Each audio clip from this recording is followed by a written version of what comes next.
This episode is brought to you by LifeLock. It's tax season, and we're all a bit tired of numbers. But here's one you need to hear. $16.5 billion. That's how much the IRS flagged for possible identity fraud last year. Now here's a good number. 100 million. That's how many data points LifeLock monitors every second. If your identity is stolen, they'll fix it. Guaranteed. Save up to 40% your first year at LifeLock.com/podcast. Terms apply. Hello, this is Simon Brew. I'm the editor of Film Stories magazine, and a very warm welcome to the Film Stories podcast. Come with me. And I show you how deep the rabbit hole goes. And movies that had stories. That the story just sucks them in. This is just the beginning.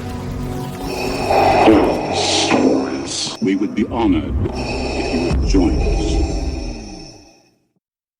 Hello and a very warm welcome to this special episode of Film Stories with Simon Brew. I am Simon Brew, as always, absolutely everything you know about me. The aim of the podcast is, week by week, I talk the stories of films. I talk production stories, development stories, behind-the-scenes stories, and I generally look at what goes to make the films that we know and love just that, the films that we know and love. This is one of my occasional special episodes of the podcast. Now, I really enjoyed putting this one together because I've had the chance to chat to the legendary music, theatre, cinema composer, Academy Award winner, Stephen Schwartz, who was in London recently to discuss the Prince of Egypt stage musical, which he's been heavily involved with over the last couple of years, adapting his own music from the Prince of Egypt movie from all the way back in 1998. Now, I've not had a chance to talk to someone quite like this before, who's turned a piece of work that they wrote for one medium into another. And in the case of the Prince of Egypt, as you're about to hear, the film itself was such a pivotal one in the landscape of American mainstream animated films at that point that there are inevitably all sorts of stories around it. What I also took the opportunity, though, to chat to Mr. Schwartz about was his work with Disney on The Hunchback of Notre Dame, on Pocahontas, and his aborted work on Mulan. And also he's in the midst of bringing his hit musical Wicked to the big screen as well. So somewhere towards the end of this chat, we have a conversation about that. Now, I should point out that this particular interview was recorded in a really quite swanky London hotel. I'm amazed I didn't get chucked out for a start. But we were in the lounge of the hotel, and in the background you may hear other voices, which I've muffled. It sounded like, to be honest, someone was having a job interview in the background there. I couldn't tell you whether they got the job or not, but they certainly seemed to have a quite happy and quite loud time from time to time, and I wish them best of luck with their future employment. The way this is going to work is I'm going to play you a clip from the film of The Prince of Egypt, specifically one of Mr. Schwartz's songs from that film, and then we're going to go straight into the conversation from that point. I should tell you up front that The Prince of Egypt is playing in London now at the Dominion Theatre. You can find out more about it at www.theprinceofegyptmusical.com. And with all that preamble, I'm going to crack on with the clip.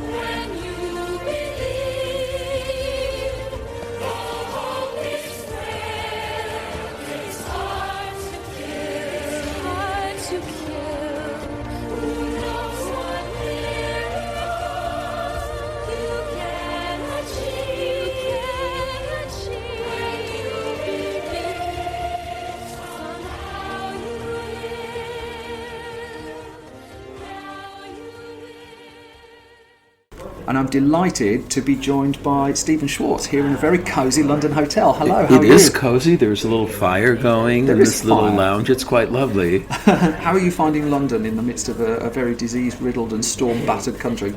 Well, if it's disease-riddled, I haven't seen that at all, actually. I've been enjoying it. I have had a couple of stormy experiences. I went to visit friends in Sussex over the weekend, and the train was cancelled, and I was going going by flooded fields, etc. But I got there, and it was actually very exciting and tempestuous to see the sea churning away in the storm. Even when we get high-profile visitors, our trains mess up. That's almost vaguely refreshing. Well, it got me there eventually. I was a huge movie nerd, and now was in the 90s as well. Thank and you. I remember the whole genesis of The Prince of Egypt, this So to extraordinary, speak, yes. massively ambitious production that was the ripples it was sending around the industry, the ramifications everywhere else were pronounced. Can we just start with something simple? Could you just tell me how it came into your life? Because I knew you were doing Disney stuff then, and you were lined up for Mulan, I think. That is correct, So yes. could you take the story from I there, had Rob? been working doing Disney animation and in collaboration with Alan Menken. We had done the scores for Pocahontas, and at the time this all happened, I was working on Hunchback of Notre Dame with Alan, and also on Mulan, because I'd been asked to do the score for that. And then, much to my surprise, and I think everybody in the industry's surprise, there was this sudden falling out between Jeffrey Katzenberg, who was running the movie studio and the animation department at Disney, and Michael Eisner, who was the chairman of the board. And all of a sudden, precipitately, Jeffrey left, and he went off and formed DreamWorks with Steven Spielberg and David Geffen. And I had a very good collaborative relationship with Jeffrey, frankly with Michael Eisner too, but also with Jeffrey. And then shortly after the formation of DreamWorks, I suddenly got a call from him saying that they wanted to do very early in the company's life an animated feature, because Jeffrey had had so much success over at Disney with animation. So, and would I come in and meet with them about the possibility of my doing the songs for it? And I went in to a room over at Amblin because there was no DreamWorks place yet. And with Jeffrey and Steven Spielberg and David Geffen, and they told me about the new company, and that Steven had the idea to do the Moses story, the Ten Commandments, as an animated feature. And at first I was somewhat dubious about it, to be honest. But then Steven said, well, we're thinking of calling it The Prince of Egypt, and it's really a story about these two brothers. And that seemed very ingenious to me, and also had the potential, I thought, to be very emotional and just and more universal in its resonance. So I was very happy to do that, and I signed on. As a footnote, since we've mentioned Mulan, Disney was not too pleased by my also agreeing to work for this, what they viewed at that time as a rival company, and so my time on Mulan was brought to an end by Mr. Eisner, but I did go ahead and do The Prince of Egypt. Because the backdrop to that was DreamWorks were picking up animators from Disney as well, wasn't there? There was just a lot of bad feeling, apparently, and I think some of us were sort of, who had basically nothing to do with that, were caught in the middle. But ultimately, although I think Mulan is a wonderful film, and I was disappointed not to be able to work on that score as well, ultimately I'm really glad that I was able to do Prince of Egypt. It strikes me that your career is one with numerous turning points in it, and that is true. Phenomenal turning point. And one of them, I found Disney's Beauty and the Beast and Little Mermaid transformative films to me. As a teenager growing up, when I was supposed to be liking Terminator films, I found myself watching these and just thinking, this is outstanding, this is really something else. And I just wonder, can you take me through the steps of following, for want of a better word, Howard Ashman? Because I remember after the world lost him, and Tim Rice stepping in, and The Lion King, obviously Elton John stepping in, and then it's you pairing up with Alan Menken. I wonder if you can talk about just how special that relationship was to you, and how, if you felt any kind of added pressure in that. Well, to some extent, of course, I felt some pressure because Howard was so talented, and Howard, of course, with Alan, but a lot of the impetus was Howard had essentially reinvented and resuscitated Disney animated musicals, Yeah. which had fallen upon hard times for quite a while.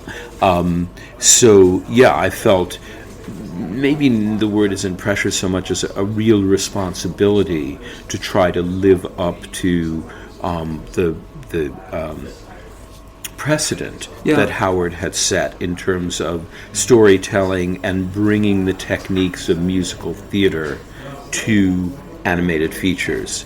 Alan and I were friends before this all happened. We lived quite close to one another. We saw each other socially, so we weren't meeting for the first time, but we had never worked together, though on one off-Broadway project we had worked side by side, sort of. I was so excited by the opportunity. Like you, I had seen Little Mermaid, and of course, while Alan was working on Beauty and the Beast, he would play me songs from it. So I would hear an early version of Be Our Guest, etc. And I just found the whole idea of basically doing a Broadway musical as an animated feature, or a West End musical, if you will, in animation, very exciting. It was a whole new medium to use these techniques within. I was thrilled by the opportunity. I mean, I think, of course, Tim Rice, whom I greatly admire, did a great job stepping in for Howard to complete Aladdin. But then I think there was, frankly, just geographically, the distance between Alan and Tim made it difficult for Tim to continue serving in that role. And, I suspect that's part of the reason I got a call. I got a sense of the lovely camaraderie between you and Alan in an interview you both did around the time of The Hunchback of Notre Dame, which I think is an extraordinary film. Thank you. Extraordinary film. And I should give credit, this is from Empire magazine, and they did a sidebar, How to Win an Oscar. And the two of you were clearly having a ball with this. But one of the, it did strike me there's a couple of tenets in here that I'd imagine must have been pivotal to Prince of Egypt, that you're talking about. The key here is get your foot, the first point you've got there, get your foot in the door early, and your first comment is, we are right there from the get-go. I think I was, this is probably not true, but it felt to me as if I was the fourth person in DreamWorks. That after Jeffrey and Stephen and David, I was the next person in. Certainly in animation, that was true. And the opening number from Prince of Egypt, the opening song Deliver Us, was written almost a year before. That existed for a year. Before really anything else happened with the movie. So I did get in on that particular work very, very early, and I think that did help to inform the sensibility of the movie. If I can go to that song then, I mean, it's an extraordinary song, and it's an extraordinary statement at the start of the film as well, but when you say that was done a year in advance, was that changed materially in much way as the film developed? Because presumably then that influences the story that the screenwriters are coming in and the animators are developing. Actually, it didn't change very much. Is that right? Yeah. Certainly a lot of times something done very early will change enormously. The opening number for Wicked, which also oddly was the thing I started with, No One Mourns the Wicked, but it changed a great deal between the first time I wrote something and the final version. But Deliver Us changed very, very little, actually. Well, it does. I mean, just going to some of the subheads. I mean, I'll show you the article. I was just haven't seen this, or if I had, it was a long time ago. We are very active in developing the plot and the story. Yes. That to the point where, in this particular case, the subhead is rewrite the plot. But I don't know if that's editorialising it a little. It might be. That sounds like Alan. But I do quite like the one Blagger trip to Europe out of it. Yes. Well, I got a trip to Egypt. Did you? Which was even better than the trip to Europe. And interestingly enough, and I think that may mention how the research trips actually do influence the writing of songs. The trip to Europe influenced very much the writing of the song Out There from Hunchback of Notre Dame, because I actually wrote the lyrics to it sitting where Quasimodo would have sat in the bell tower of Notre Dame. But the trip to Egypt directly inspired the song All I Ever Wanted. We were literally in a temple on the side of the Nile in the moonlight, hearing the sound of the river go by when the idea for the music and lyrics of All I Ever Wanted first came to me. So that was a direct response to being on site. And also when we were in the Sinai Desert, and we actually all climbed Mount Sinai at dawn, and I was talking with Steve Hickner, one of our directors, and Penny Cox, one of the producers, and they were talking about an anthemic song for when the Hebrews finally are released from bondage. And there was something about being in the desert and seeing the sun come up, over Mount Sinai or from Mount Sinai, that led a lot to the feeling that became When You Believe. When you talk about that, appreciating you've got a biography in the world which is very open about the creative process. When you say you're on a trip and you see that and something comes to you, how pure is the next bit? I mean, from someone who's got no songwriting or musical talent whatsoever, I'm just fascinated by when you get that eureka moment in your head. How straightforward is probably the wrong word, but there's a direct connection. Yeah. Absolutely. I mean, I was speaking about All I Ever Wanted.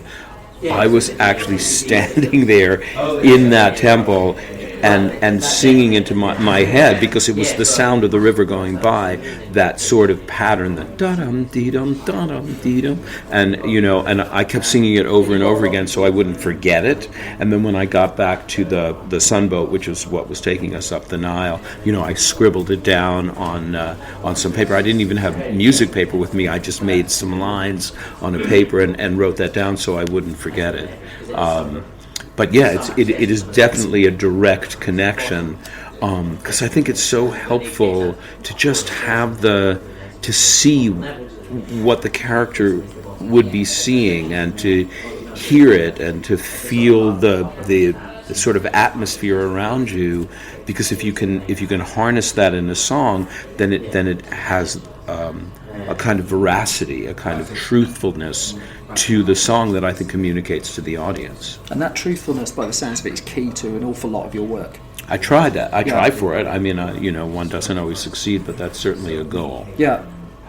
The reason I wanted to get to that point is that there's a point in this article where it says one of the things is to let them sweat too, it says. And that sounds like Alan too. It's you, actually. It says it's important to emphasise this is enormously collaborative. There's a great deal of back and forth with the directors, the animators, the storyboard artists. The way they sort of cross-pollinate is very, very inspirational and enormously enjoyable. That is absolutely true. Can you talk about that, and also then marrying up the purity of those thoughts you get on the research trip? Because at what point does does a collaborative group become a committee? Where's that line? It doesn't. I know everybody talks about doing things by committee, but musical theater is such a collaborative medium, and you never know where an idea is going to come from. Whether it can be a costume designer who says something and you're like, oh yeah, that would be, I could use that in that song. Everybody is trying to arrive at a shared vision of the work, whether it's a stage musical or an animated feature, or now a stage version of an animated feature, such as what we're doing with Prince of Egypt. And of course one is led by the director and the vision that the director has for it, or in the case of movies, directors. But it's just a group trying to get to a certain goal, everyone contributing from his or her special strength. It does not feel at all like a committee. It doesn't feel at all as if in some way creativity is being stifled or channeled into too narrow a lane. It feels as if one person and one point of view is stimulating the other's creativity, etc. I mean, listen, ultimately each department has to be responsible for itself. So ultimately I need to be responsible for the songs, either with my writing collaborator if it's Alan Menken, or on my own if it's Prince of Egypt. But how they come about is very collaborative. Let me give you another example from Prince of Egypt. So we were working on a song that would occur, sung to Moses when he goes into the desert and is sort of adopted by this nomadic tribe called the Midianites. And I'd written a couple of versions of a song for that. One that was pretty catchy and fun called One of Us. They sang like, now you can be one of us, and there were a lot of sort of jokes in it.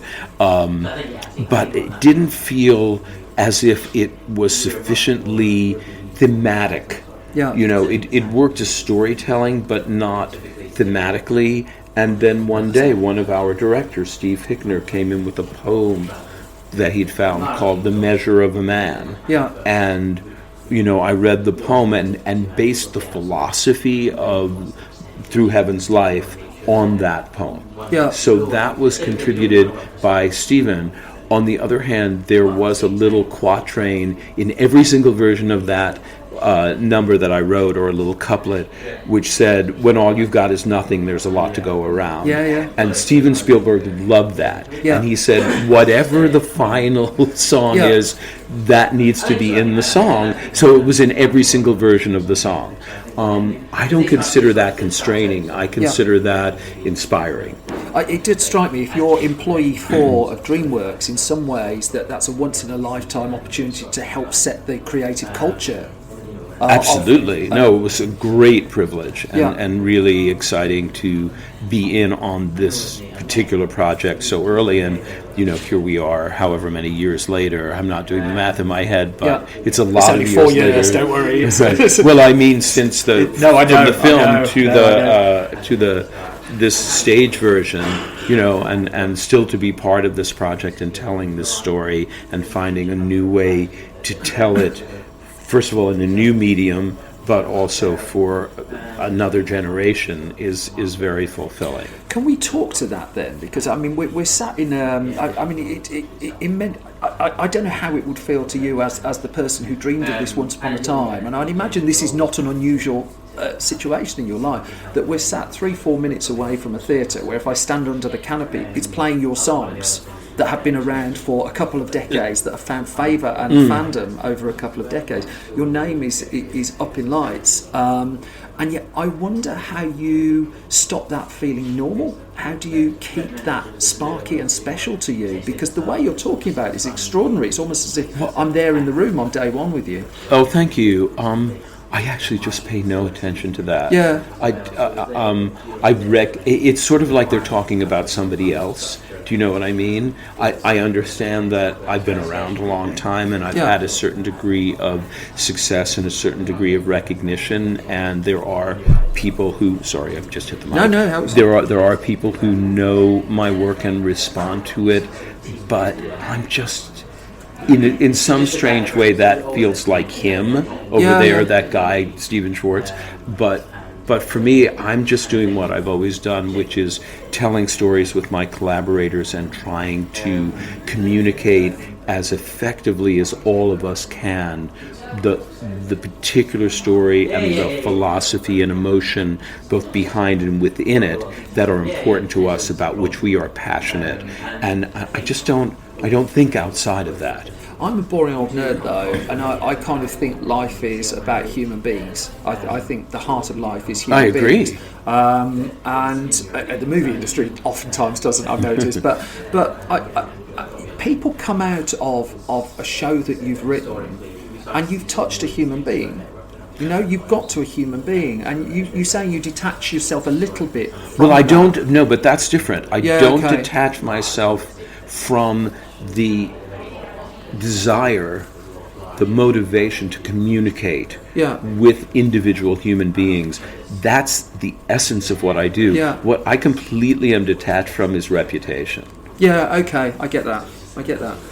Because when you're, again, going back to the Prince of Egypt, the breadth of it, when it and I don't know. Whenever I go back to the Prince of Egypt, I look at the text at the start, and almost like the warning that DreamWorks put up at the start, that we're going to tell a Bible story, we're going to tell this in a sensitive way. There are other versions around it. I remember sitting there looking at that and thinking, how many people have checked that statement just to make sure that that's going to land properly with a human being. And the whole thing that for me was always threaded through The Prince of Egypt was a real respect, actually. A real heart and a respect for the story it was telling, a story that meant a lot to some people, nothing to other people, but there's no way we're not going to treat it as a lot. And I'm curious how you kind of went through that, because there are very different versions of this tale that could have been told, and yet there's a kind of universality to it, and I wonder how you capture that and you find the human to it. Well, yes, it's a story that's been around several thousand years, and it is part of the fabric, if you will, of the three major world religions, although this particular story is from the Old Testament and involves the Hebrew tribes who ultimately became the Jewish faith. It is also part of the Christian Bible and also part of the Quran. So you're basically speaking to or dealing with a story that speaks to many millions of people around the world, and has for years.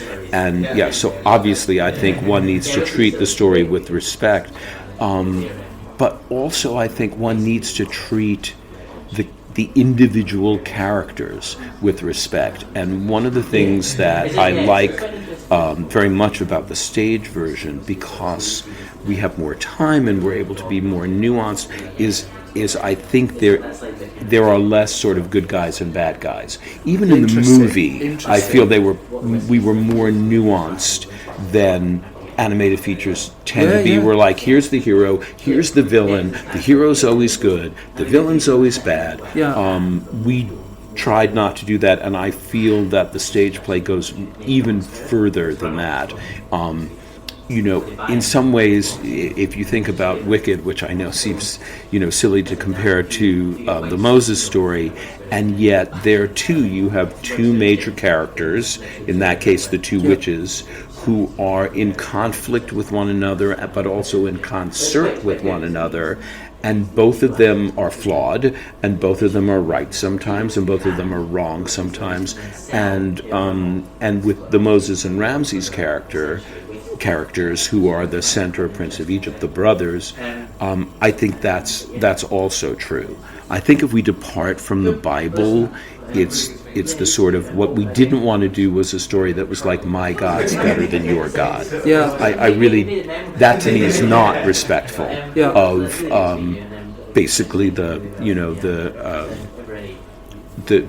international audience, if you will, for this show. We really, and whereas, let's face it, part of the purpose of the Bible story originally is my God's better than your God. We really tried to avoid that underpinning as part of the show. And was there any particular surprise, or was there something you were unable to unlock in the film that you weren't able to unlock in the film that you could do with the stage show? Oh, absolutely. Could you just talk to that? Sure. Well, as I say, you're able to be much more nuanced on stage. The characters, you can be literally three-dimensional.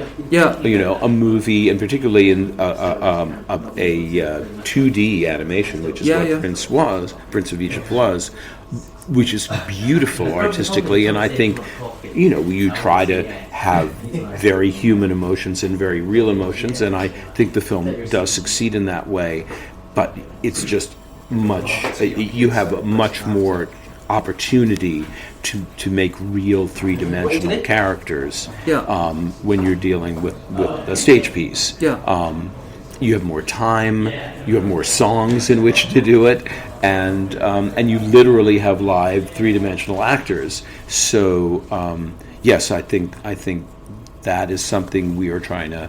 It's an opportunity upon which we're trying to capitalize for the stage show. I appreciate it. I'm nearly out of time. I did just want to ask you this. Go ahead. I tend to talk a lot. So. No, this is really interesting. But you talk, because I read quite a lot about how you workshop this, how you developed it, how you moved it on, and obviously that's the process for theatre. But I just like picking out little nerdy details and just trying to get to the heart of those a little bit. And so you talk in one interview about tracking down experts in ethnic instruments of the Middle East, woodwinds such as Turkish clarinet, various wood flutes, panpipes, guitar-like instruments, instruments. What are you? I mean, can you take me into that process a little bit, because that doesn't affect anything that's written down on a page, but clearly it affects the impact of the performance. Well, it affects the sound of the music, Can you obviously, talk and to- the yeah, orchestration. Yeah. Well, I mean, two things. First of all, when you do one of these movies, you have a gigantic orchestra, like 90-piece orchestra. Clearly, you're not going to have that in a West End musical. We have an orchestra of 15. Yeah. And I guess that's considered relatively large, or at least not small, by West End standards. Therefore, you simply can't deliver the sound, the enormous epic sound that you get from a giant symphony orchestra. So what else do you do? Yeah. So what we felt was that we wanted to be more culturally specific than the film was. That we wanted really to get the flavor and instrumentation of the Middle East, both Hebraic and the Egyptian culture, and therefore we wanted to use instrumentation that is the instruments that they use there, and to incorporate them very strongly into the sound of the show. Yeah. But I also think, aside from the practicality of it, it's creatively exciting, and I think then the hope is that the score is just redolent of the place you're in, and just helps to summon that feeling up for the audience. Appreciating this might sound sycophantic and a little bit odd. I really get the sense you still absolutely love this. The way you're talking about it is just like I love the story. I really love the show and how theatrically it's told. That's another thing about movies. It's your son, isn't it? Yes, he's directing it, and yes, it is my son. So I have a definite, also an investment in that. But frankly, he's a pretty well-respected and very experienced director on his own, not doing work of mine. I know that. But so I view him in this case as our director and sort of the leader of the theatrical vision for the show, as opposed to, that's my son. But it does make it nice to work together. But movies are a very literal medium. The whole point of doing something in a movie, whether it's live action or animation, is believe that that's really what that looked like, and have it be as real as possible. You are really on Mars. You are really under the sea. You are really in the desert of, you are really seeing the Red Sea part. Obviously, you can't do that on stage. Yeah. The stage has to be metaphorical. It has to be theatrical.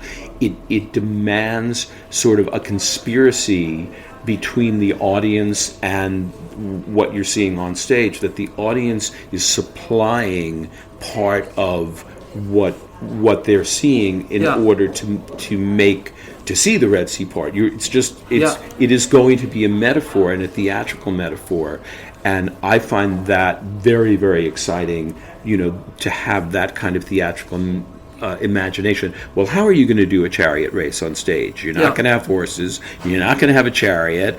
How do you do that? How are you going to turn a river to blood when there's no river? Yeah. And so on. And sort of the theatrical devices that are used, I find very exciting, and so yes, I very much love this whole process. And you're achieving, as I understand it, another of your life's ambitions, in that you're writing now the music for a live-action film musical. Yeah, supposedly one, actually a couple Bill Condon coming about that a couple of months ago. Yeah, I hope he's that's as excited as we're very excited about it. We don't know exactly what our timing is going to be, or the movies are a tricky business. Yes, but, I sense that. But I hope that that will come to be. That's a work that I've first of all, I think Bill Condon is amazingly talented, and I really love this piece. And I'm hopeful it'll actually turn into a movie one day. And do you feel? I'm after no details of the film, not least because I know you won't give them. But do you feel that Wicked will hit its current timescale of end of 2021? Does that seem likely to you for the film? Not a prayer. not a prayer. Yeah, and I think that was always, you know, a number that could put out there, But listen, there's going to be a film of Wicked. We are working on it. Yeah. I hope Universal isn't angry at me for saying not a prayer, but you might as well know it. Yeah. It's not going to be the end of 2021. We're still working on the screenplay. Yeah. We're Stephen Daldry is the director, of course. I know he's working with designers, as well as helping to develop the screenplay. And I think we're making progress. But it's going to be let's face it, then you get a shooting script and you work out the design and then you have to shoot the movie, and that is a big task. And obviously it's a musical, so all the recording, etc. And then you have to do all the special effects that are going to be involved in a movie like Wicked, and you have to edit it. And I just don't see, sitting here in February of 2020, I just don't see any way that's possible to be completed by the end of 2021. Stephen Schwartz, you've let me hopelessly overrun, but this conversation has been an absolute privilege. Thank you so much for your time. It's absolutely my pleasure. Really do. And that was the end of my conversation with Stephen Schwartz. Again, the Prince of Egypt musical is playing now at find details at www.theprinceofegyptmusical.com. You can find more from me at Simon Brew on Twitter. You can find more on the entire Film Stories project on Twitter at Film Stories Pod, where we have a website. We sell our magazine through there and all sorts of daily news and bits and bobs. That's www.filmstories.co.uk. What else? Facebook.com/filmstoriesonline, and then a whole host of exclusive YouTube videos, film stories, which you can find at youtube.com/film stories. I'm doing more live events as well. If you head to the Film Stories website, click on the live events tab at the top, you'll be able to see where I'm going to be next and if I'm coming to your town. If you want me to come to your town, just send me a direct message on Twitter. My direct messages at the time of this being recorded are open. For now, I will leave you in peace. I've got the regular Film Stories episode to do. That, as always, will be landing on Monday. Until then, thanks as always for your support and for your time. You will take care, and I'll be back soon with another bunch of film stories. Bye bye.